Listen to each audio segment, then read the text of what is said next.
सुबह से शाम होने को आई थी। आज का सारा दिन उसे सिकंदर की नसों से ओझल होकर गुजारा था। एक बेचैनी सी रगों पे में सराहत कर रही थी, मगर अब वो अपने फैसले पर अटल रहने वाली थी। वो मोहब्बत करता था, उससे जता भी चुका था, मगर गुरेज बरतने की वजह क्या थी, वो अब तक उसे समझ नहीं आई थी। मोहब्बत सिर्फ एक कदम की दूरी पे खड़ी उसकी मुंतज़िर थी। या तो वो हाथ बढ़ा के सिकंदर का गिरबान पकड़े, उसे उससे ज़बरदस्ती मोहब्बत करने पर मजबूर कर देती, और फिर सारी ज़िंदगी इसी कश्मकश में गुजार दी कि शायद उससे मोहब्बत आज भी नहीं है। उसके अलावा एक दूसरा हल उसके पास ये था कि वो अपनी जगह हाथ बढ़ाए उसका इंतज़ार करती, अपनी जगह मुंजमद रहती, अपने कहे पर अटल। उससे मोहब्बत की दावेदार थी तो उस पर खुद को कायम रखती, और फिर सिकंदर को एहसास दिलाती अपने होने और ना होने को। फिर ये उसकी मर्ज़ी, वो खुद आगे बढ़कर उसका हाथ थाम लेता, या फिर ईसा उसके इंतज़ार में वहीं खड़ी रह जाती हमेशा के लिए। अब ये उसकी एकतरफ़ा शिद्दत पसंद मोहब्बत और किस्मत दोनों पर इंकसार करता था। सिकंदर सुबह ही ज़रूरी मीटिंग का कहकर मुगल एम्पायर से जा चुका था। ईसा ने सिर्फ देखने पर इत्तेफाक किया था। शाम गए वो वापस आया, मगर आज वो उसे खुद का मुंतज़िर नहीं पाया था। वो सामने ही हॉलनुमा ओपन किचन के साथ लिविंग एरिया में बैठी किताब का मुताला कर रही थी। अस्सलामुअलैकुम। अपने अकब पर ईसा भारी आवाज़ पर चौंक कर संभली, मगर पलटी नहीं, सिर्फ इस बात में सर हिलाया जिसका मतलब था वालेकुम सलाम। सिकंदर कुछ लम्हे बोल ना सका, वो सिर्फ उसका चेहरा देखता रह गया। एक दिन में वो कितनी बदल गई थी। उसके चेहरे पर उस शख्स को देखकर मोहब्बत के रंग खिलते और आंखों में चमक दुगनी होती थी, मगर आज उसका चेहरा बेतासुर था। सिकंदर सर झटकता निकल गया। रात हो चुकी थी, वो खाने की टेबल पर नहीं आई थी। सिकंदर की कॉल आई जिसे सुनने वो लॉन की तरफ बढ़ गया। ईसा उसी दौरान कमरे से निकलती डाइनिंग हॉल में आई थी। सिकंदर कॉल पर महो अंदर आया, नज़र उसके सरापे पर डाली। उदास चेहरे को देख वो किचन की तरफ गया। ईसा उसे किचन की तरफ जाते थे हैरत से देख रही थी। नहीं, मुझे वो शख्स कल तक हर हाल में चाहिए खान, वरना तुम यहाँ कदम मत रखना। उसकी बारौब आवाज़ गूंजी, साथ ही उसके हर बढ़ते कदम पर शेफ समेत तमाम मुलाजिम दीवार के साथ जा लगे। ठीक है, वहीं से पकड़ लो, मगर जिंदा। उससे कहते ट्रे ली और उसमें खाने की प्लेट दीगर अशिया के साथ रखी। मुलाजिम समेत ईसा भी हैरत अंगेज सी बैठी थी। आखिर इन सब ने कब सोचा था सिकंदर जैसा संगी गैंगस्टर अपनी बीवी के लिए ऐसे काम करेगा। उसने ट्रे लाकर ईसा के सामने रखी और उसे खाने का इशारा दिया। एनी को अपने साथ मत लेकर जाना, मैं नहीं चाहता वो अपनी गैर दिमागी हालत की वजह से कोई मुसीबत खड़ी कर ले। उससे आखिरी बात कहते कॉल कट की। ईसा उसे ही देख रही थी, नजरें फौरन झुका गई। मैंने आपसे आज नहीं कहा था खाने के लिए, वो संजीदा लहजे में बोली। मर्द सिर्फ अपनी पसंदीदा औरत के सामने झुकता है। वो उसी की बात बिना कहे समझ भी जाता था। पसंदीदा नहीं बनना मुझे, औरत को मोहब्बत चाहिए होती है। पसंदीदा होने का टैग तो बाजारी औरत को भी मिल जाता है। उसने जितनी शिद्दत से वो अल्फाज कहे थे, सिकंदर की आंखों में उतरती गुस्से की झलक ने यूं ही उसे सर झुकाने पर मौल किया था। वो मुठ्ठियां भींचे लब सख्ती से पेविस के जब्त कर गया। वो लड़की उसकी समझ से बाहर हो रही थी। वहाँ मुलाजिम मौजूद थे, वरना वो उसे जवाब देने में एक सेकंड भी ज़ाया न करता। ईसा सर झटक के खाना खाने लगी। उसका मोबाइल फिर बजा तो वो लंबे लंबे डाक पड़ता, सीढ़ियाँ चढ़ता ऑफिस में जा बंद हो। वो गया तो उसने सिकंदर की पुष्प को नम आंखों से देखा और खाने से हाथ रोक लिया। दुखते सर को दो उंगलियों से दबाया, तभी गार्ड वहाँ नुमादार हुआ। मैडम साहिबा, बाहर सोफिया मैडम आई हैं। उसने सुख नजरें उठाए उसे देखा। कौन सोफिया? उसे सवालिया अंदाज अपनाया। सिकंदर की गर्लफ्रेंड। इस सिलरोबा आवाज़ पर ईसा ने गार्ड की साइड से देखा, जहाँ कोई लड़की सुर्ख रंग के तंग स्लीवलेस टॉप में मेकअप से तर चेहरा लिए खड़ी उसे मुस्कुरा कर देख रही थी। आपको शायद कोई गलतफहमी हुई है, सिकंदर का मैार इतना भी नहीं गिरा। उससे हाथ झाड़ते उसके रूबरू आकर पहला बार में ही वो सोफा को शक्शर कर दिया था। गार्ड जा चुका था। वो चलती सोफे पर बैठ गई तो सोफिया भी खुद ही बेशर्मों की तरह आगे बैठ गई। मैं आज ही यूरोप से तुर्की आई हूँ। पहली फुर्सत में सिकंदर की बीवी से मिलना चाहती थी। सुनने में आया है तुर्किया के संकी गैंगस्टर को उससे अपनी मुट्ठी में कैद कर रखा है। ईसा लाताल्लुक बनी रही, जैसे उसकी मौजूदगी मायने ही नहीं रखती। सोफिया के अंदर गुस्से के उबाल उठने लगे। सिकंदर की जिंदगी से जाने के कितने पैसे लोगी लड़की? 10 करोड़, 30 करोड़ या 50 करोड़? इतने में तो मैं तुम्हें हांसी की एक झलक भी ना देखने दूं। तुम पूरे का पूरा मांग रही हो। वो तंजिया हंसी, क्योंकि वो मेरी मनपसंद शय है और सोफिया फज्जार अपनी मनपसंद शय किसी को नहीं देती, तो तुम्हें उसे हर हाल में छोड़ना होगा। उसके सगाक भरे पुरसुकून लहजे पर वो मगरूर अंदाज में मुस्तकिर हुई। ईसा ने हकारत भरी नजर से उसे सर दबाए देखा। मैं सोच ही रही थी कि कोई इतना बेगैरत कैसे हो सकता है। फिर मालूम हुआ तुम तो औलाद ही अल्ट्रा प्रो मैक्स बेगैरत इंसान की हो। ईसा के अंदाजों बयान पर वो चलकर हकसर हुई थी। तुम्हारी इतनी जूरत लड़की। हाँ हाँ। वो उसे हाथ लगाते ईसा ने उसका हाथ झटके से झटक दिया। आम लड़की मत समझना, तुम्हारे संग की गैंगस्टर की बीवी, बाद में पहले आर्यन मलिक की फखरिया बहादुर बेटी हूँ। हाथ लगाने की कोशिश की तो हाथ तोड़कर दूसरे हाथ में पकड़ा दूंगी। वो शोले चबाते गोया हुई। सोफिया जितना उसके बारे में सोच के और सुन के आई थी, वो लड़की उससे कई गुना ज़्यादा कॉन्फिडेंट और स्मार्ट निकली थी। मगर वो भी सोफिया फज्जार थी, दुश्मन की कमजोरियों को ढूंढकर फिर उनके सामने आती थी। वो चलते ईसा के एन सामने आकर खड़ी हुई। देखने में वाकई खूबसूरत हो तुम। लहजे में तंज की आमाइश थी। बस कभी गरूर नहीं किया। क्या शहाना अंदाज था। मगर क्या फ़ायदा इतनी खूबसूरती का, जब तुम अपने शोहर को ही अपनी तरफ गायब नहीं कर सकती। सोफे तुंदी से बोली। ईसा का हलक तक कड़वा हुआ था। डार्लिंग, मुझे उम्मीद है तुम्हारा शोहर तुम्हें बता चुका होगा कि वो तुम्हें यहाँ सिर्फ जीत हासिल करने के लिए लाया है, तुम्हें मेरे डैड को सौंप कर। वो अल्फाज से यहाँ पिघला हुआ शीशा ईसा का दिल कटकर दो हिस्सों में बट गया था। उसका हाथ उठा और सोफिया के चेहरे पर निशान छोड़ गया। उसका दिमाग एकदम से घूम गया। तुमने मुझे थप्पड़ मारा। उसे बदले में थप्पड़ मारते किसी ने उसका हाथ हवा में ही मुल्लिक कर दिया। Touch her and I will break your neck. लहजे में शिद्दत वाजिया थी। सिकंदर ने उसका हाथ झटक दिया। अपने बाप से जाके कहना मेरे सामने आने की जुर्रत भी मत करे, वरना आंखें और दिल दोनों नोच डालूंगी। वो गुस्से से चिंगारती बगैर सिकंदर को देखी सीढ़ियां चढ़ गई थी। सिकंदर जो सीसीटीवी फुटेज देख रहा था, सोफिया की मौजूदगी पर भागता हुआ वहां आया, मगर तब तक देर हो चुकी थी। सोफिया उसे धमकियों से नवाजे तनफन करती गई थी। वो ईसा के पीछे कमरे में आया। कमरे में नीम व अंधेरा था। सिकंदर के जूतों पर हल्की सी रोशनी पड़ रही थी।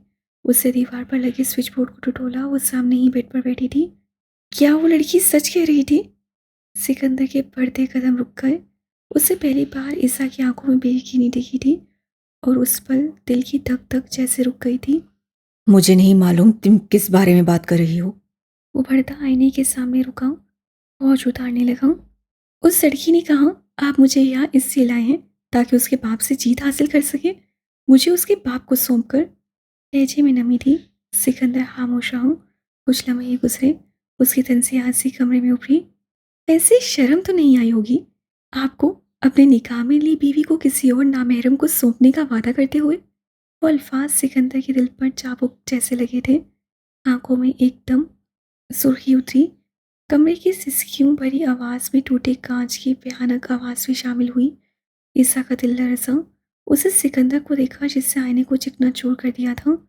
तुम अगर मुझे मारना चाहती हो, एक ही बार मेरे सीने में गन की सारी गोलियां उतार दो, मगर मुझे ऐसी अजियत से मत मारो जो मुझे इंसान से एक बार फिर वहशी बना दे। मैं तुम्हें नुकसान नहीं पहुंचाना चाहता। वो शिद्दत भरे लहजे में बोला था। ईसा ट्रांस की कैफियत में चलती उसके सामने आई। मुझे सिर्फ एक हाँ ना में जवाब चाहिए। क्या वो लड़की सच कह रही थी? उससे गिरबान झगड़े सवाल किया। सिकंदर ने उसके हाथ अपनी गिरबान पर देखे। आंखों में खून उतरने लगा। दिमाग की शरियानें फटने की दर पर थी, मगर वो फिर भी उसका जब्त आजमा रही थी। मैं तुम पर हाथ नहीं उठाना चाहता। यहां से चली जाओ, दूर हो जाओ मेरी नजरों से। उसके हाथों को धीरे से अपनी गिरबान से हटाए। वो वहशत सदा सा जिंजीरी से उसके चेहरे पर उड़ रहा। ईसा ने टूट टुपाई आंखों से उसका चेहरा देखा। औरत हाथों की मार भूल जाती है, लफ्जों की कभी नहीं भूलती। आंसू गाल से गर्दन तक का सफर कर रहे थे। आंखों में रची हसीियत लिए वो उसके दिल को बेचैनी की अथा गहराइयों में फेंकते कमरे से निकल गई। उससे कहा था चली जाओ, और वो चली गई थी। सिकंदर को गुमान था वो रुकेगी। वो हंसी हंसी हंसा और हंसता चला गया। शायद अपने दिल की बर्बादी पर कहके लगा रहा था। आंखों में नमी की परेड चढ़ने लगी। उसने जोर से आंखें मीची। शरीर गुस्से के बायस दिलो दिमाग काम करने छोड़ रहे थे। उससे टूटे कांच पर बेदर्द पे मुक्के बरसाए अपने अंदर विनपती वहशत का इलाज करना चाहा था। आर्यन और मलिक खानदान के हमरा अरसल और रोशानी का निकाह हो चुका था। आखिर इतनी ख्वारी के बाद उन्हें भी अपनी मोहब्बत मिल ही गई थी। डॉक्टर ने अभी याया को डिस्चार्ज नहीं किया था, अलबत्ता उसे डॉक्टर समेत नर्सिस की नाक में दम ज़रूर कर रखा था। तमाम हॉस्पिटल स्टाफ उससे तंग था। उमायमा उसके बाद वहाँ नहीं आई थी। आहिस्ता आहिस्ता सब लौट गए थे। आज दूसरा दिन था और उसके पास नताशा और मुरसलीन मौजूद थे। ताहा ने रोशानी के वालिद की केस को अच्छी तरह हैंडल कर लिया था। बात ज़्यादा बिगड़ी नहीं थी। वो आंखें मूंदे बिस्तर पर लेटा था। आज उसका पूरा गैंग वहाँ उससे मिलने आया था, जिसमें यूसुफ और इफ्रा भी शामिल थे। तभी वार्ड में शैज़ी और उसकी बीवी फरीना आई, जो स्पेशल याया की इयादत को आई थी। याया ने हाथ से अदब से बात की थी। कुछ देर बाद शैज़ी फरीना को ड्राइवर के साथ वापस भेजती खुद वापस आया। खैर है, किस बात पर इतना हंसा जा रहा है? उससे अंदर आते सवाल किया। कुछ नहीं भाई, मैं कह रहा था हैर से मेरा भी निकाह हो गया है, तू भी बलि का बकरा बन चुका है। ये यूसुफ तो 4 महीने से जुरू का गुलाम मशहूर हो चुका। अरसल शरीर लहजे में बोल रहा था। अब रह गया हमारा जिगर और ये कबाड़िया। उससे याया और बिलाल की तरफ इशारा किया। सबके कह खूंजे। तो बता भाई बलाल, तुझे कैसी लड़की चाहिए? उससे सीरियस अंदाज से पूछा। पहले मेरे ख्याल से याया की शादी के बारे में सोचना चाहिए। यूसुफ के लुकमे पर उन सब की धूपों का रूह वहाँ हुआ। तो बता याया, तुझे कैसी लड़की चाहिए? स्नो वाइट जैसी? मुख्तसरन कहा गया। मतलब बहादुर? बलाल के लहजे में तंसा सबको चुप लग गई। यूसुफ, मुझे आज तक समझ नहीं आया भाई कि मोहब्बत किससे थी, उस नैना से या गुड़िया से? क्योंकि चाहिए तो इसे बहादुर थी, मगर वो ठहरी कमजोर लड़की। आज जब बहादुर बनी तो भाई की मंजूर नज़र भी बन गई। वो कहीं और की भड़ास वहाँ निकाल रहा था, क्योंकि कल जो याया ने सबके सामने उमायमा के साथ किया था वो सब भी सुन चुके थे। क्या हो गया है बिलाल, आराम से बात कर जानी। शैज़ी ने उसका कंधा थपका। याया हन्नूस आंखें बंद किए लेटा था। क्यों आराम से बात करूं मैं? तुम लोग खुद बताओ। जब गुड़िया कमजोर थी तो इसने उसके और हमारे सामने उस नैना को प्रपोज किया। ये भी नहीं सोचा कि वो मोहब्बत करती है इस कमीने इंसान से। उसके दिल पर क्या गुजरेगी? कबलस जहाँ कह के गूंज रहे थे, अब वहाँ मोड़ सा सन्नाटा छा गया था। भाई, तू पहले कंफर्म कर ले, तुझे मोहब्बत आखिर किससे है? क्योंकि दो दो बार तो तुझे मोहब्बत हो चुकी है। वो गहरी सांस लेता गुस्से से चिंगाड़ा। तुझे किसने कहा मुझे 2 बार मोहब्बत हुई है? याया ने अब की आंखें खोली। सबको उसके जुमले पर तशवीश सी हुई। स्नो वाइट मेरी तीसरी और आखिरी मोहब्बत है। उसने जितने इत्मीनान से कहा, वहाँ सबके चेहरे बेतासुर हुए थे, सवाए अरसल के। तीसरी? हाँ शैजी, तीसरी। उससे गहरा सांसियाँ। दूसरी नैना थी, तीसरी स्नो वाइट। तो पहली मोहब्बत कौन थी तेरी याया? सवाल यूसुफ ने किया। याया तकिए के सहारे उठ के बैठा। मेरी पहली मोहब्बत वो थी जिसकी वजह से मैं स्नो वाइट से दूर भागता रहा। नूर, नूरिया, मेरी और स्नो की बचपन की दोस्त, जिसे ज्यादती का निशाना बनाकर मौत के घाट उतारा गया था। और उस हकीकत पर अंदर मौजूद तमाम लोग दम बखुद रह गए। तुम सब कहते हो मैंने नूर को ठुकराया, मुझे उसकी मोहब्बत की कदर नहीं है। भला मुझसे ज्यादा कौन उसकी मोहब्बत की कदर कर सकता है, जिससे खुद अपनी मोहब्बत को मनु मिट्टी तले उतारा हो। नूरिया बहादुर लड़की थी, मगर इतनी नहीं कि उसको हरासा करने वाले का मुंह तोड़ सकती। जब उसकी डेथ हुई तो उसके वालिद ने मुझे एक खत दिया था, जो उससे मेरे लिए लिखा था। शायद उसे मालूम हो गया था वो मरने वाली है। उसमें उसने लिखा था वो मजबूत लड़की है, मगर इतनी नहीं थी कि अपनी इज्जत पामाल होने से बचा सकती। वो एक भयानक हकीकत थी जो अरसल समेत उन सबके सरों पर पहाड़ जैसी टूटी थी। मतलब उस रात से पहले ही? अरसल के मुंह से बेरब जुमला अदा हुआ। याया ने अजियत से आंखें मीची, गहरा सांस खारिज करते सरस्वात में हिलाया। और फिर उस दिन मुझे कमज़ोर लड़कियों से नफरत होने लगी। लड़की को इतना कमज़ोर नहीं होना चाहिए कि वो अपनी इज्जत की हिफाजत भी ना कर सके, अपने हक में कुछ बोल ही ना सके। मुझे नैना से मोहब्बत थी क्योंकि वो बहादुर थी, मगर शायद वो एक पर्दे जैसी मोहब्बत थी। मैं हमेशा से स्नो वाइट के करीब रहा, उसे मजबूत बना देखना चाहता था, मगर नहीं चाहता था जो नूरिया के साथ हुआ वो स्नो वाइट या किसी और भी लड़की के साथ हो। मैं जानता था वो मुझसे मोहब्बत करती है, मगर मैं ये भी जानता था वो कभी बहादुर नहीं बन सकती। उसे मैंने अपने दिल में उस जगह रखा था जहां उसके अलावा कोई नहीं था, मगर उसका डर, कमजोरी मुझे हमेशा उससे दूर ले जाती थी। मुझे उसका खौफ देख नूर याद आती थी, मुझे तकलीफ होती थी। उसका गला रोन दिया। वो सब दम साधे उसे सुन रहे थे। याया ने गहरी सांस अंदर खींची। उससे अपने दिल में दर्द उठता महसूस हो रहा था। मुझे उससे मोहब्बत कब हुई मुझे नहीं मालूम। शायद तब से जब नैना मेरी ज़िंदगी में भी नहीं आई थी। मगर उसका डर एक पर्दे जैसा था जो मेरी मोहब्बत को हमेशा ढांप देता था। मेरे दिल में उसके लिए जो जज्बात थे, शायद इसी वजह से कभी अया नहीं हो सके मुझ पर, ना उस पर। जब मुझे नैना मिली, मुझे उससे मोहब्बत नहीं हुई। वो एक वक्ती अट्रैक्शन था, क्योंकि अगर वो मोहब्बत होती तो मैं कभी इतनी जल्दी मूव ऑन न कर पाता। मगर मुझसे एक गलती हो गई। मैंने उस दिन उमायमा शाह की सेल्फ रिस्पेक्ट को हर्ट कर दिया, जो बहुत गलत हुआ। वो मुझसे इस कदर बदगुमान हो जाएगी मैंने कभी सोचा भी नहीं था। तकलीफ की शिद्दत बढ़ रही थी। याया की आंखों में आंसू उतरने लगे। मगर वो सिर्फ ज़ाहिरी बहादुर है, अंदर से वो पहले जैसी डरपोक उमायमा शाह है। आंखों के पर्दे पर उसकी टूटी बिखरी उजड़ी हुई हालत का अक्स लहराया था। मैं जानता हूँ वो मुझसे मोहब्बत आज भी करती है, मगर वो अब कभी इकरार नहीं करेगी। मगर मैं उस इकरार को सुनने के लिए अपनी आखिरी सांस तक कोशिश करूँगा। बिलाल ने आगे बढ़कर उसे सीने से लगा लिया। वहीं लफ्ज़ों की टोट टूट गई।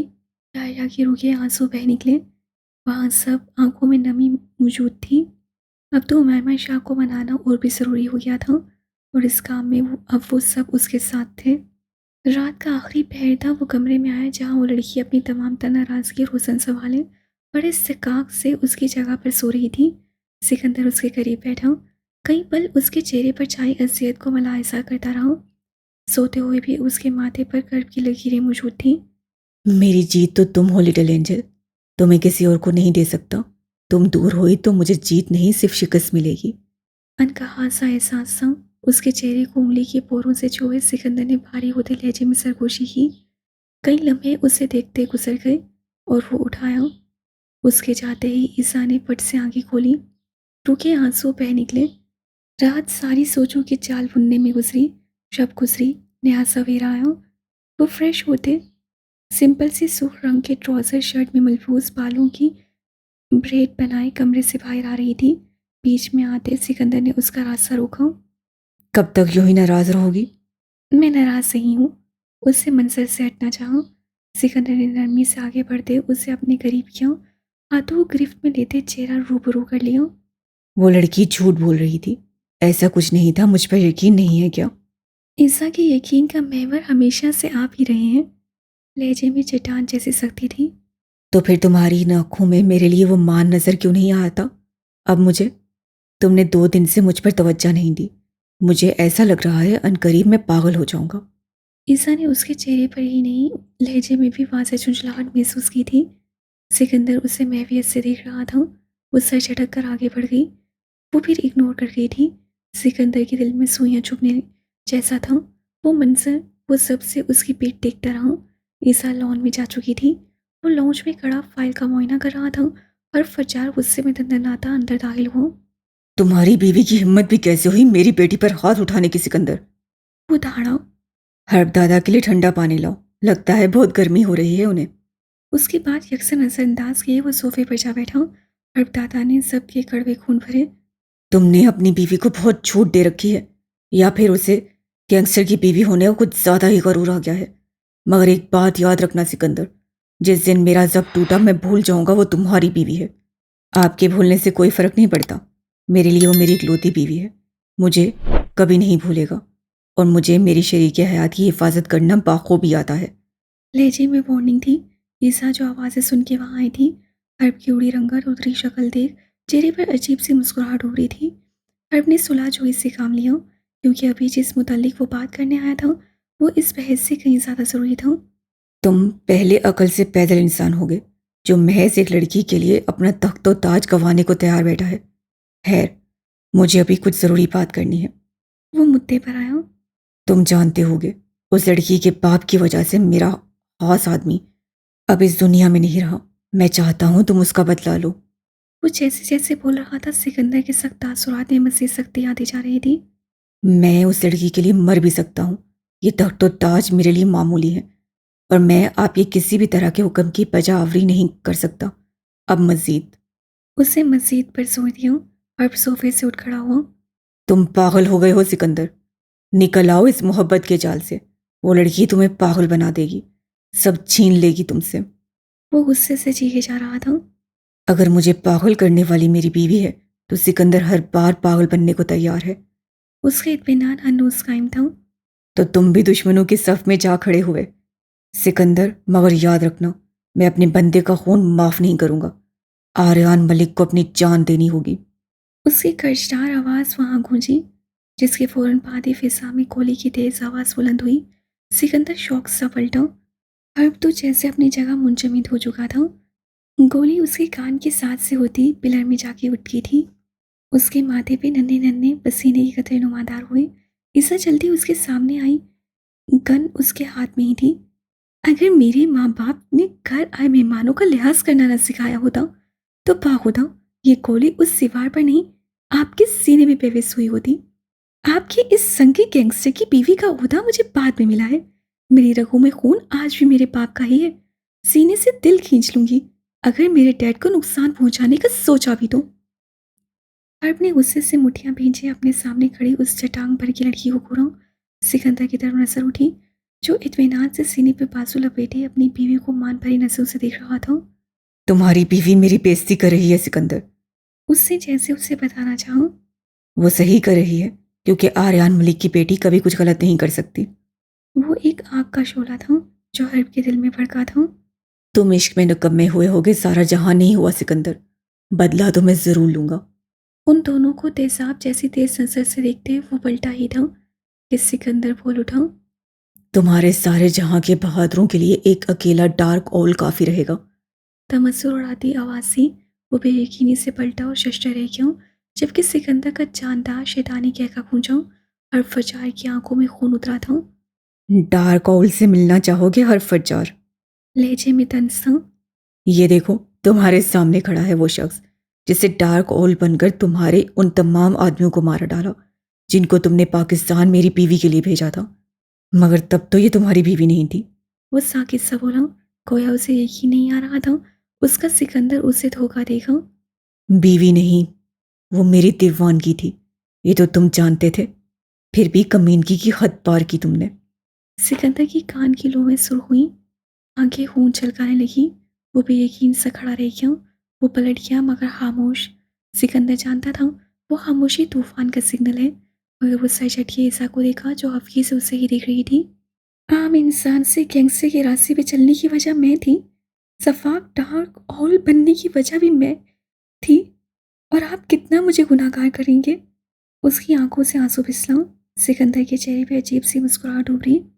मैं अपनी आखिरी सांस तक तुम्हारी हिफाजत करूंगा हवा, फिर वो कानूनी तरीके से हो या गैर कानूनी, मुझे फर्क नहीं पड़ता। उसे वाकई फर्क नहीं पड़ता था। वो सिकंदर हासिक मुगल था। ईसा फिर से खामोश पलट गई। सिकंदर फिर से बेबस हुआ। वो उसे कुछ कहती क्यों नहीं थी। उसने उसे अपनी दीवानगी कहा था, मगर वो लड़की फिर भी नहीं समझ रही थी। उसे तड़पा रही थी क्योंकि वो ऐसा ही चाहती थी। शाम हो चुकी थी। शहान और नैरा भी वापस आ चुके थे। वो दोनों अंदर लिविंग एरिया में थी। सिकंदर जो अंदर की तरफ आ रहा था, उससे कदम एकदम से रुके। कानों में पड़ती सहरंगेज से जादू हुई आवाज़ उसने अपने शहर में झगड़ा था। वो उदासी कल उससे एनी को बताया था।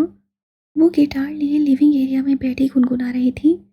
एक घर था मेरा, वो टूट गया। दुनिया तो गई, रब भी रूठ गया। उसके लहजे की खनक में तकलीफ भी खनका रही थी। ना वो मेरा बना, ना मैं उसका हुआ।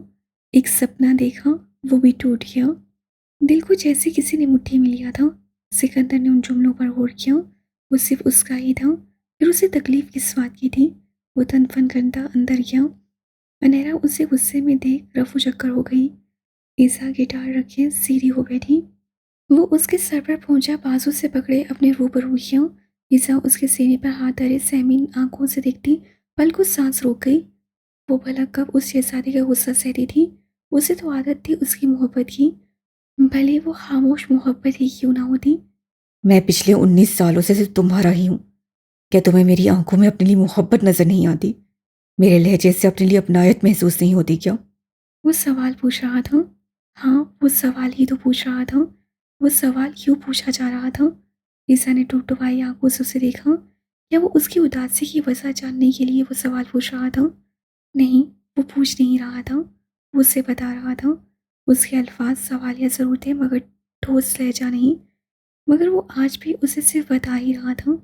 वो अपनी मोहब्बत जता भी तो सकता था। वो ऐसा क्यों नहीं था? ईसा की आंखों में हल्की झलकी। इधर देखो मेरी तरफ। क्या ऐसा नहीं है? सिकंदर ने उसकी मूर्ति नज़रों को वापस अपने चेहरे के समेत मोड़ दिया। मैं आपकी आंखों और लहजे का अचार डालूं? वो धीरे मगर संजीदगी से मिनमिनाई। मैं लफ्ज़ों में सुनना चाहती हूँ कि आपको मुझसे कितनी मोहब्बत है। तो तुम मुझसे जिद लगा रही हो?